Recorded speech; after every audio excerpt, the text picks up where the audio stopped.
My father told me over dinner that my trust fund was going to my sister, so I told him exactly what I thought about his golden child. The ribeye on my plate cost $85. I knew because Dad always ordered the most expensive thing when he was about to deliver bad news. He'd done the same thing when he told me I wouldn't be valedictorian despite my 4.0 GPA. My sister Brianna needed it more for her Ivy League applications. Your trust fund vests next month, he said, cutting into his steak like he wasn't about to destroy my entire future. But there's been a change. I set down my fork. 23 years I'd waited. 23 years of being told that money, $2.8 million my grandmother left specifically for me, would be mine when I turned 25. What kind of change? He wouldn't meet my eyes. Brianna needs it for her medical practice. She's opening a clinic. My sister, the one who'd failed the boards twice, who needed Dad to make a donation just to get her into med school, who was currently on her third attempt at residency after washing out of the first two. That's my money, I said quietly. Grandma left it to me. My name is on the trust. Actually, Dad said, pulling out documents, I'm the trustee. I have discretionary power over distributions. I recognize the papers. The amendment he'd had me sign when I was 18, supposedly to extend the trust for tax purposes. I trusted him, like an idiot. You're stealing my inheritance for Brianna? Don't be dramatic. Your sister needs this opportunity. My sister, I said, my voice rising, is a 27-year-old failure who's never succeeded at anything without you buying her way. The restaurant went quiet. Dad's face turned purple. How dare you? How dare I tell the truth? Should we talk about how she really got through undergrad? About Professor Morrison? About the plagiarism scandal you paid to disappear? Lower your voice. Or how about the real reason she left her first residency? It wasn't stress. It was the attending she was having an affair with. His wife was pregnant. Dad slammed his hand on the table. Enough. You want to know what's enough? 23 years of watching you worship Brianna while treating me like furniture. I graduated summa cum laude, started my own business, never asked you for anything. And my reward is you stealing my inheritance for your precious princess who can't even— She's not my daughter. The words hung in the air like a bomb. My mother, who'd been silent until now, dropped her wine glass. It shattered on the floor, red wine spreading like blood. What? I whispered. Dad was staring at Brianna, who'd gone completely white. 28 years ago, your mother had an affair. Brianna isn't mine, but I raised her, loved her, gave her everything because I chose to be her father. His eyes moved to me, cold and calculating. You were just the obligation that came with the marriage. My whole world tilted. Everything made sense. The favoritism, the coldness, the way he looked at me like I was a stranger in my own home. So you're punishing me because, Mom, I'm taking care of my real family, he said. Brianna might not be my blood, but she's my choice. You're just your mother's mistake that I had to pretend to love. I looked at my mother. She was crying silently, not denying anything. Then I smiled, the kind of smile that made Dad lean back in his chair. You think you know everything, I said softly. But you're wrong about one thing. I'm not Mom's mistake. I pulled out my phone and showed him a photo. His brother, my Uncle Raymond, from 26 years ago. I couldn't fit what happens next in this short video. Watch the rest down below. Dad's hand froze halfway to the phone. His face went from purple to white in seconds. That's impossible, he whispered. Is it? I asked. You were so busy tracking Mom's affair from 28 years ago, you never bothered to check what happened 26 years ago, when you were in Tokyo for 3 months. When Uncle Raymond stayed in our guest house to help Mom with the renovations.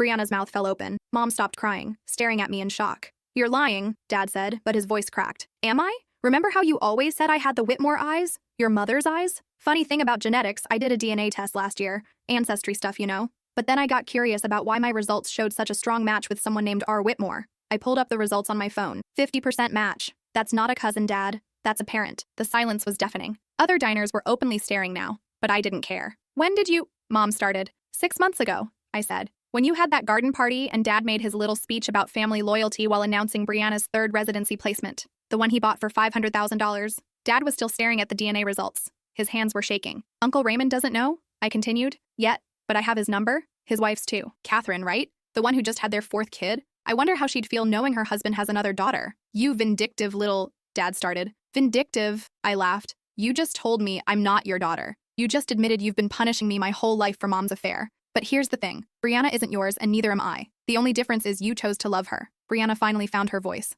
You're doing this because of the trust fund? No, I said, standing up. I'm doing this because I'm sick of being treated like a ghost in my own family. Because I worked my entire life trying to earn love from a man who was never going to give it. Because you— I pointed at her— have failed at everything you've ever tried. But Dad keeps throwing money at you like you're made of gold. That's not fair. Fair? I pulled out a folder from my bag. Let's talk about fair. Here's every payment Dad's made for you in the last 10 years. $45,000 to make your DUI disappear. $200,000 to get you into med school after you scored in the 15th percentile on the MCAT. $75,000 to Professor Morrison to change your grades. $500,000 for each residency placement you've blown. I threw the papers on the table. That's $1.8 million, not including the cars, the apartment, the vacations. And now you want my trust fund too? Dad grabbed the papers. How did you— Your accountant's assistant, Bethany. Remember her? The one you fired last year because she made a clerical error? She kept copies of everything. Mom was sobbing now. Darling, please, don't, I said. You knew. You knew what Dad was doing to me, and you let it happen because you felt guilty about Brianna. Well, guess what? I was your child too. The waiter approached nervously. Is everything? We're leaving, Dad announced, throwing cash on the table. You can leave, I said, but I'm not done. I turned to Brianna. You want to know why you keep failing? It's not because you're stupid. It's because you've never had to succeed. Every time you fall, Dad catches you. Every time you fail, he buys you another chance. You're 27 years old and you've never had a job that Dad didn't arrange. I'm trying. No, you're not. You're playing doctor with Dad's money. And those patients you're going to treat at your clinic? They deserve better than someone who needed 3 attempts to pass basic boards. Dad stood up, his face venomous. We're done here. Yes, I said. We are. I picked up my bag and started to walk away, then stopped. Oh, and Dad? That amendment you had me sign? My lawyer says it's fraud. Trustee discretion doesn't extend to completely diverting funds to another beneficiary, especially when you misrepresented the document's purpose. See you in court. I left them sitting there, Mom crying, Brianna shocked, Dad looking like his world had imploded. The next morning, my phone had 47 missed calls. I ignored them all and drove to Uncle Raymond's office. He ran a successful construction company downtown, had built half the city's skyline. The receptionist recognized me immediately. He's in a meeting, but tell him it's about family, I said. He'll want to hear this. 5 minutes later, I was sitting across from Uncle Raymond. He looked so much like Dad, but warmer somehow. The kind of man who actually smiled when he saw you. What's this about? He asked, concerned. Your father said there was some drama at dinner last night. Did he tell you what kind of drama? Just that you were upset about some financial matter. I laughed. Is that what he called it? I told him everything. About the trust fund, about Brianna, about Dad's revelation. I watched his face change as I spoke, confusion giving way to understanding, then something else.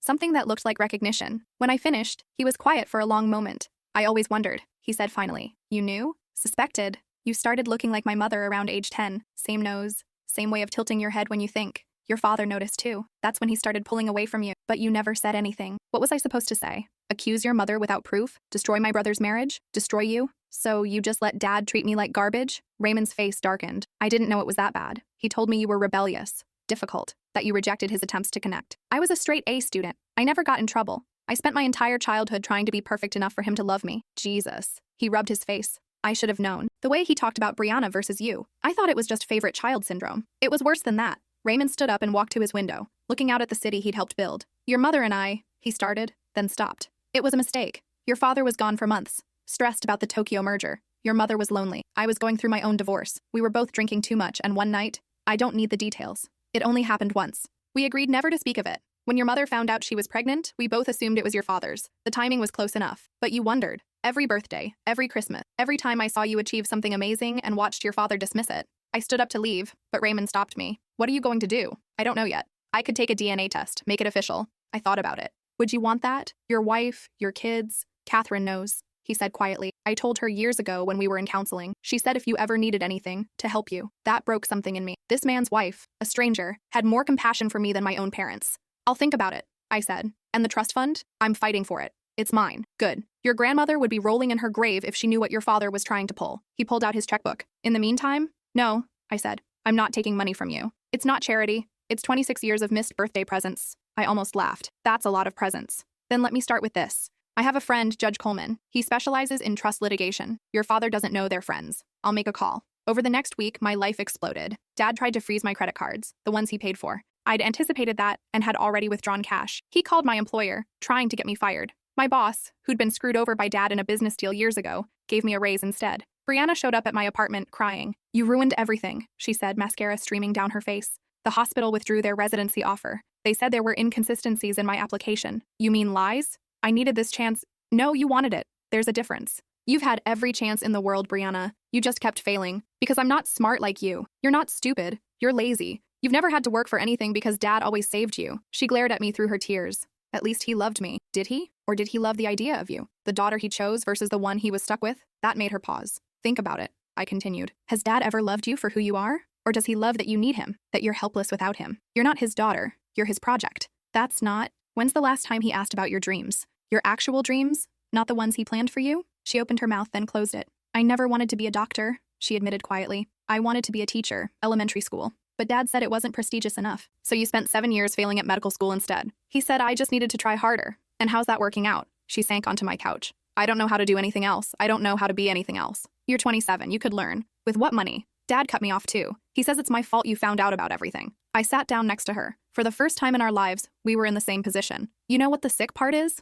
I said. If he'd just loved us both equally, none of this would have happened. He did love. No, he controlled you and ignored me. That's not love. We sat in silence for a while. Then Brianna asked, "What are you going to do about Uncle Raymond?" "I don't know. Does he want to be your father?" "I think he wants to make up for lost time." "That must be nice," she said bitterly. "Having someone who actually wants you. You have Mom. Mom hasn't looked at me the same since dinner. Like I'm evidence of her betrayal or something. Join the club." That's how Dad's looked at me my whole life. My phone buzzed. An email from Judge Coleman's office. The emergency injunction had been granted. Dad couldn't touch the trust fund until the court hearing. "I should go," Brianna said, standing up. "Where?" "I don't know. Maybe I'll figure out how to be a real person." After she left, I called my grandmother's estate lawyer. He'd been retired for 5 years, but he remembered me. "I always wondered when this call would come," he said. "You knew? Your grandmother suspected your father would try something. That's why she structured the trust the way she did. She also left a sealed letter with me to be opened if there was ever a dispute." "What does it say?" "I'll bring it to court. But I can tell you this. Your grandmother was a smart woman. She knew exactly who her son was." The court hearing was set for 3 weeks later. Dad hired the most expensive legal team in the city. I had Judge Coleman's recommendation and my grandmother's letter. The night before the hearing, Mom called. "I need to see you," she said. We met at a coffee shop. She looked like she'd aged 10 years in 3 weeks. "I'm sorry," she said immediately. "For everything. For the affair. For letting your father treat you that way. For being a coward. Why didn't you ever stand up for me?" "Because I was guilty. I thought if I advocated for you, your father would know. Would see Raymond in your face the way I did. So you sacrificed me to keep your secret." "Yes," she said simply. "And I'll regret it for the rest of my life." "What about Brianna?" "Brianna's father was a mistake. A colleague who left the country before I even knew I was pregnant. Your father agreed to raise her as his own if I never contacted him again. But why did he favor her? Because choosing to love her made him feel like a better man than he was. And punishing you for my affair with his brother made him feel justified in his cruelty. That's sick. Your father is a sick man. I just took 28 years to see it. Are you leaving him? The divorce papers were filed yesterday. What will you do?" "I don't know. Start over maybe. Try to be the mother I should have been. It's too late for that. I know." She pulled out an envelope.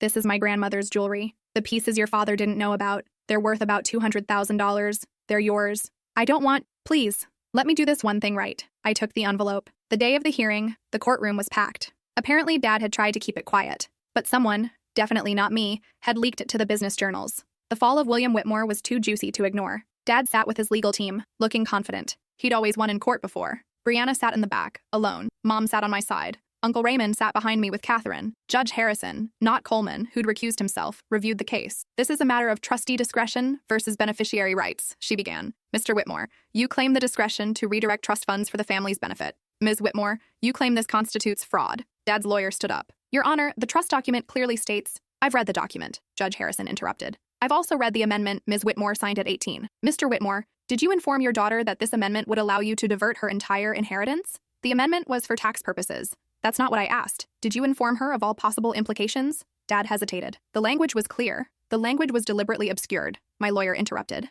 "We have an affidavit from the attorney who drafted it stating Mr. Whitmore specifically requested complex language to hide the true purpose." Dad's lawyer objected, but the judge allowed it. Then came my grandmother's letter. The judge opened it and read it silently. Her eyebrows rose higher with each line. "Mr. Whitmore," she said finally, "your mother's letter is quite explicit. She states, and I quote, 'This trust is for my granddaughter alone. I fear my son's resentment toward her will lead him to financial manipulation. If you are reading this, he has proven me right. Do not let him steal her future as he has stolen her childhood.'" The courtroom was silent. She goes on to detail specific instances of emotional neglect and favoritism she witnessed. She also states she has video recordings of you explicitly promising the trust would remain untouched. "Those recordings don't exist," Dad started. "Actually, they do," I said, pulling out a USB drive. "Grandma gave them to me before she died. I thought they were just family videos. Turns out she was documenting everything." The judge reviewed the videos on her laptop. Dad promising me at age 10 that the money would be mine. At 15, telling me to work hard because I'd have my trust fund to start my own business. At 18, assuring me the amendment was just paperwork. "Mr. Whitmore," the judge said coldly, "this is clear fraud. You deliberately misrepresented your intentions for years. The trust fund remains with Ms. Whitmore. Furthermore, you're removed as trustee effective immediately. Your Honor, I'm not finished. You will also pay Ms. Whitmore's legal fees and damages for emotional distress and financial manipulation." Dad's face went purple. "This is ridiculous." "No, Mr. Whitmore. What's ridiculous is a father stealing from his own child out of spite." Case dismissed. As people filed out, Dad approached me. "You think you've won?" he hissed. "I think I've finally seen you for what you are," I replied. "A small, bitter man who punished a child for existing. You're not my child." "No," I said. "I'm not. Thank God." Raymond stepped forward. "Actually, she is my child. And if you ever come near her again, I'll destroy you. And unlike you, I actually have the means to do it." Dad looked between us, then laughed bitterly. "The two of you deserve each other." "Yes," Raymond said. "We do." After Dad left, Brianna approached me. "Congratulations," she said, but there was no bitterness in it. "Thanks. I enrolled in a teaching program," she said. "Community college. I'm starting over." "Good for you. I'm also in therapy." trying to figure out who I am without Dad. How's that going? It's hard, but also freeing. For the first time, my failures are my own, and so are my successes. That's all anyone really wants. She hugged me, the first real hug we'd ever shared. I'm sorry, she whispered, for everything, for being the favorite, for taking advantage of it, for not seeing how much it hurt you. We were both kids, I said. We didn't choose our roles. No, but I chose to play mine for too long. After she left, Raymond and Catherine. So, Catherine smiling. We were thinking about family Sunday. I don't want to complicate our kid, Raymond corrected. You have 4 half-siblings who are dying to meet their big sister. They know? We told them last week, Catherine said. Our oldest, Theo, immediately asked if you could teach him how to be cool. Apparently, he saw your business featured in that magazine article. I laughed, feeling something I hadn't felt in years. Wanted. 6 months later, my life looked completely different. The trust fund had been transferred to my control. I used part of it to expand my business, hiring employees who, like me, had been overlooked and underestimated. I had Sunday dinners with Raymond's family. My half-siblings were amazing, loud, chaotic, and completely accepting. Theo followed me around like a puppy. The twins taught me their secret handshake. Baby Lucy called me Sissy and demanded I carry her everywhere. Brianna and I had lunch once a month. She was thriving in her teaching program, working part-time at a daycare. She'd never looked happier. Mom and I were slowly rebuilding. She'd gotten her own apartment, started therapy, and was learning to be alone for the first time in her life. Dad remarried within 3 months, a young woman who looked eerily like Mom had 20 years ago. I heard through the grapevine that she was already pregnant. I felt sorry for that child. One evening, I was working late when Raymond stopped by my office. You know, he said, looking around at what I'd built. Your grandmother would be proud. You think? I know. She always said you were special, that you had something Brianna didn't. What's that? Resilience. The ability to bloom even when planted in concrete. Dad tried pretty hard to keep me from blooming, but he failed, and that's what kills him. He spent 26 years trying to break you, and you just kept getting stronger. I had to. I didn't have another choice. You had choices. You could have become bitter like him. You could have given up. You could have accepted the scraps he offered. Instead, you fought for what was yours. It wasn't just about the money. No, he agreed. It was about proving you deserved to exist, that you had value despite what he said. Do you ever regret it? That night with Mom? I regret the betrayal. I regret the pain it caused. But I don't regret you. I couldn't. Even though I complicated everything. The best things in life are complicated. Simple is overrated. A year after the court case, I received a call from a hospital. Dad had suffered a heart attack. He was asking for me. I almost didn't go, but something made me drive to the hospital at 2 a.m. He looked small in the hospital bed. Old. Fragile. You came, he wheezed. You're still legally my father. Not by blood. No, by choice. You chose to raise me. You chose to be cruel. You chose to favor Brianna. Those were all choices. I was angry. You were wrong. About all of it. I wasn't Mom's mistake. I was a child. Your child, legally and morally. And you failed me. I know. That stopped me cold. I've been thinking, he continued, lying here, possibly dying, about the choices I made, the man I became. And I became my father. Cold, harsh, punishing. Except he had a reason. He was raised during the Depression. He knew actual hardship. I was just bitter. Why tell me this? Because I need you to know it wasn't about you. It was never about you. You were just there. A reminder of everything I couldn't control. That's supposed to make me feel better? No. Nothing I say will make it better. But I wanted you to know, you were the best thing in our family, the only one who succeeded without help,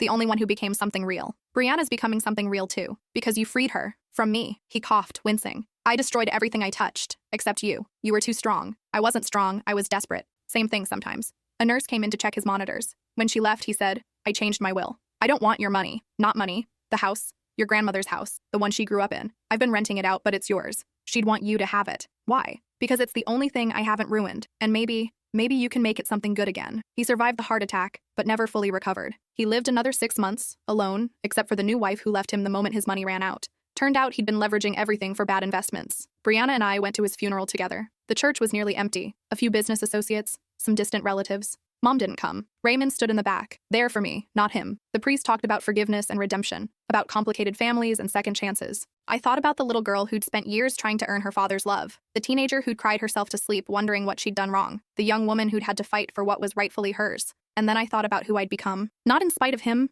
but because of him. His cruelty had forged my strength. His neglect had taught me self-reliance. His favoritism had shown me the importance of earning things for myself. I wasn't grateful for the pain, but I was grateful for the person it had shaped me into. After the service, Brianna and I stood at his grave. Do you forgive him? She asked. No, but I understand him. He was a small man who needed to feel big. He could only do that by making others feel small. I feel small, she admitted. Without him propping me up, I'm nobody. You're not nobody. You're just not somebody yet. There's a difference. What if I fail? Then you fail as yourself, not as his puppet. That's worth something. We left together, 2 sisters finally free from the man who'd pitted us against each other our entire lives. I moved into my grandmother's house and found her journals in the attic. Page after page of observations about Dad's treatment of me, her plans to protect me, her regrets about not intervening more directly. One entry stood out. My granddaughter has her father's intelligence, but not his cruelty. She has her mother's beauty, but not her weakness. She has Raymond's kindness, but not his guilt. She is the best of all of them, and they can't see it, but she will become something extraordinary. Not because of them, but in spite of them. This I know. I sat in her old rocking chair, crying for the grandmother who'd seen me when no one else had. That night, Raymond's family came for dinner in my grandmother's house. The table that had hosted so many cold, formal meals with Dad now rang with laughter. Theo argued about video games with the twins. Lucy finger-painted on newspapers I'd spread on the floor. Catherine helped me cook while Raymond fixed the leaky faucet Dad had never bothered with. This feels right, Catherine said, watching the chaos. This house needed this. It needed family, I agreed. Real family. That's what we are, she said simply. Real family. The kind you choose. Mom arrived late, nervous about intruding, but Lucy ran to her immediately, demanding to be picked up, and suddenly Mom was laughing, looking lighter than she had in years. Brianna came last, straight from her student teaching. She was covered in glitter and finger paint, looking exhausted but happy. How was it? I asked. Perfect, she said. Chaotic and messy, and absolutely perfect. One kid told me I was the best teacher ever because I let them use the good crayons. The good crayons are important. Who knew? She looked around the full house. This is different from Dad's dinners. No assigned seating, I said. No rehearsed conversations. No judgment. No fear, she added quietly. We ate spaghetti and garlic bread. Nothing fancy. Nothing to impress anyone. Theo got sauce on his shirt. The twins started a food fight that Catherine shut down with just a look. Lucy fell asleep in her high chair, face covered in parmesan. A toast, Raymond said, raising his beer. To second chances. To chosen family, Catherine added. To freedom, Brianna said. To Grandma, I said, who saw all of this coming. We clinked glasses, even the twins with their juice boxes. Later, after everyone had gone home, I sat on the porch of my grandmother's house. My house now. The trust fund money was safely invested. My business was thriving, and for the first time in my life, I was surrounded by people who actually wanted me around. Dad had been wrong about everything. I wasn't a mistake or an obligation. I wasn't worthless without his approval. I wasn't destined to be alone because I didn't have his love. I was exactly who my grandmother knew I could be. Someone who refused to let bitterness win, who built something beautiful from broken pieces, who chose love over resentment even when I had every reason to choose otherwise. My phone buzzed. A text from Theo. Thanks for dinner, coolest sister ever. Can you teach me coding next week? Then Brianna. My kids loved the art project I stole from tonight. You're a genius with finger paint. Then Mom. Thank you for letting me be part of this. I love you. And finally, Raymond. Your grandmother would be so proud. I know I am. I thought about responding, then decided to just sit and enjoy the moment. The quiet evening, the old house finally filled with laughter, the knowledge that the worst was behind me. Dad had tried to erase me from the family narrative, to write me out of my own story, but I'd written my own ending instead. One where the forgotten daughter became the foundation, where the rejected child became the one everyone turned to, where the girl who wasn't loved enough learned to love anyway. It wasn't the life I'd planned at that dinner where Dad told me about the trust fund. It was better, because this life was entirely mine. Earned, built, chosen. Every single piece of it was real. The next morning, I found one last letter from my grandmother, hidden in a recipe box. Written just days before she died. My dearest granddaughter, if you're reading this, you found your way home. Not just to this house, but to yourself. Your father will try to break you. He already has, hasn't he? But you are unbreakable. Not because you're strong, but because you know how to bend without losing your shape. The money I left you isn't really about money. It's about freedom. The freedom to choose your own path, to build your own family, to become who you are meant to be without his shadow. Use it wisely. Love freely. And remember, the best revenge isn't revenge at all. It's happiness. Be happy, my dear one. Be so happy it burns. I folded the letter carefully and put it in my wallet, carrying her words with me. That afternoon, I had a meeting with a potential investor for my business expansion. As I walked into the conference room, confident and prepared, I thought about the girl who'd sat across from Dad at that restaurant, watching her future get stolen. She never could have imagined this, but Grandma could. Grandma always knew exactly who I'd become,